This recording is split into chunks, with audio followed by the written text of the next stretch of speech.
Cumprimento a todos, aqui é o pastor José Carlos Carvalho. Estamos juntos para mais um devocional diário. Uma palavra do coração de Deus para o seu coração. O tema de hoje é: que tipo de referencial estamos sendo? O texto, Mateus capítulo 3, versículos 1 ao 6, que diz o seguinte: Naqueles dias apareceu João Batista pregando no deserto da Judéia e dizia: Arrependei-vos, porque está próximo o reino dos céus. Porque este é o referido por intermédio do profeta Isaías. Voz do que clama no deserto: preparai o caminho do Senhor, endireitai as suas veredas. Usava João vestes de pelo de camelo e um cinto de couro. A sua alimentação eram gafanhotos e mel silvestre. Então saiu a ter com ele Jerusalém, toda a Judéia e toda a circunviança do Jordão. E eram por ele batizados no Rio Jordão, confessando os seus pecados. Interessante quando olhamos para esse texto. Mateus começa no capítulo dizendo: Naqueles dias apareceu João Batista pregando no deserto da Judéia. Que coisa interessante. João Batista, ele foi um referencial. E eu gosto de dizer que ele foi um referencial em 3 dimensões. Primeiramente, ele foi um referencial histórico. O texto fala naqueles dias, naquela ocasião. Veja, muita coisa aconteceu naqueles dias, naquele tempo. Mas a Bíblia destaca, não só Mateus, como o próprio Lucas, Marcos e João, destaca a pessoa de João Batista.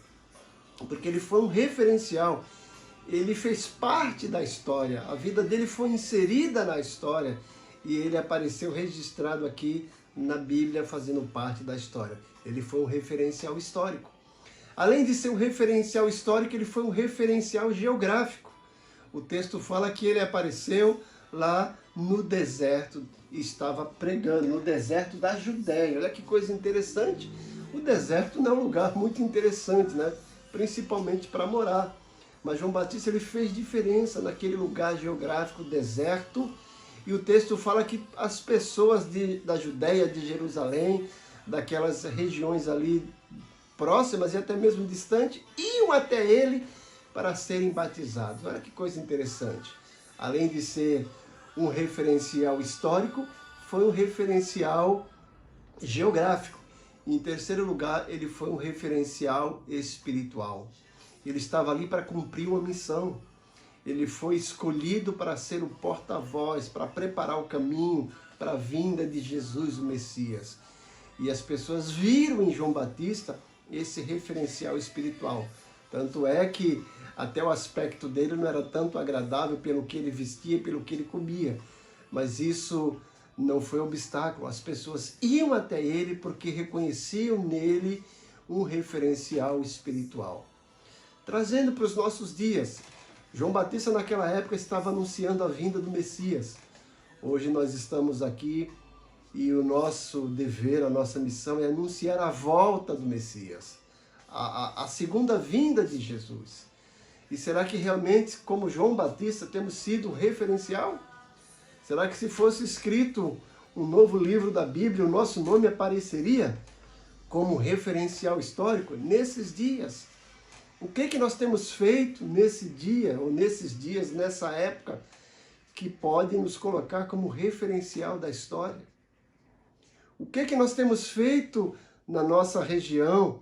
O que nós temos feito na nossa rua, no nosso bairro, na nossa igreja, para sermos um referencial geográfico? As pessoas nos veem como essa pessoa que faz diferença, que atrai as pessoas para perto? Ou será que nós afastamos as pessoas? Em último lugar, será que temos sido também um referencial espiritual? As pessoas nos veem como um líder espiritual, com referencial espiritual. As pessoas nos procuram para buscar conselho, para buscar orientações da parte de Deus. É algo para nós pensarmos. Estamos vivendo um período em que muitas pessoas se dizem evangélicos, né? Eu sempre gosto de dizer que coloca uma camisa no peito com o nome de Jesus, mas será que tem peito para mostrar Jesus com as suas vidas? Será que, tal como João Batista, estamos sendo um referencial positivo? Ou será que o nosso referencial é um referencial negativo? Que possamos meditar nesse texto e que ele sirva como desafio e como motivação para fazermos diferença nesse período de indiferença. Que Deus nos abençoe grandemente. Ebenezer, a igreja que se importa com você.